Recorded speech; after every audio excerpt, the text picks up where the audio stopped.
This is Kim Hammer with your devotion taken from 2 Samuel chapter 6, verses 6 through 11, and it's also found in 1 Chronicles chapter 13. Similar to the Gospels in the New Testament, it's the same story written from two different perspectives or viewpoints. One of the things we need to know is that God doesn't get mad unless we give him a good reason to get mad. Uzzah, who is mentioned as the one that touched the ark when it went past the threshing floor, and as a result he died, the ark was residing in his father's house and had been there for some time.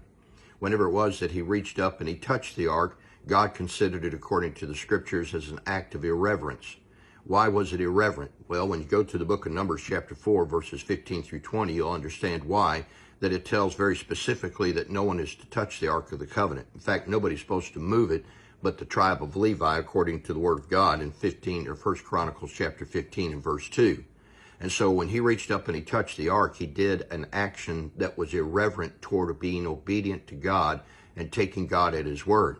But you have to remember that David contributed to this situation too, because David knew that only the tribe of Levi was supposed to move the Ark of the Covenant. When you look at the account of the fact that he took 30,000 men with him, he should have been diligent in understanding what the Word of God said so as not to put Uzzah in that situation. Uzzah maybe became too comfortable with it because the ark had resided in his father's home for a long period of time, and as the case may be, we get comfortable over a period of time when we forget what the Word of God says about very specific things and how we're supposed to handle specific things in our life. And we get very relaxed and we get very comfortable to the point that we think, well, it won't hurt if I do this, and in reality, it does. Because one thing that Uzzah's actions show is that he forgot to put faith in God, that God was more than capable of taking care of the things that were treasured and valued and holy in the eyes of God. That ox may have stumbled, but God was not going to let that ark fall. And that's what Uzzah should have been conditioned to think of before it happened, which teaches us a valuable lesson. Before situations in life happen, we need to be conditioned by the Word of God, and we need to have it ingrained in our minds so that as the actions occur, we respond not with human reaction, but with godly reaction, and that will keep us out of trouble. As a result of his action, God became angry, struck him dead. David got mad, it says, at God. Some would interpret it means that he got mad at the situation, not at God. But unfortunately, I've seen people who have gotten mad at God. I myself sometimes have gotten mad at God in the moment.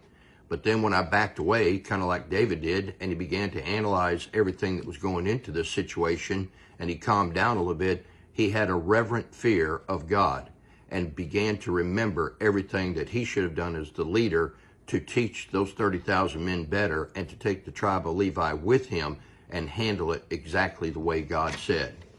Now, as a result of this, we've got to ask ourselves our question, what is it that we're going to take away from this lesson that was learned at somebody else's expense?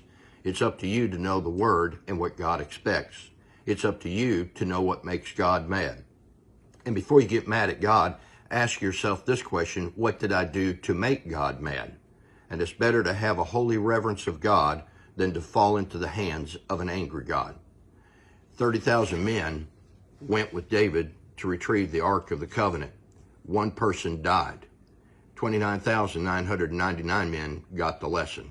I pray that we're not the one, but we're part of the 29,999 that got the lesson. God is a holy God, and he is to be reverenced.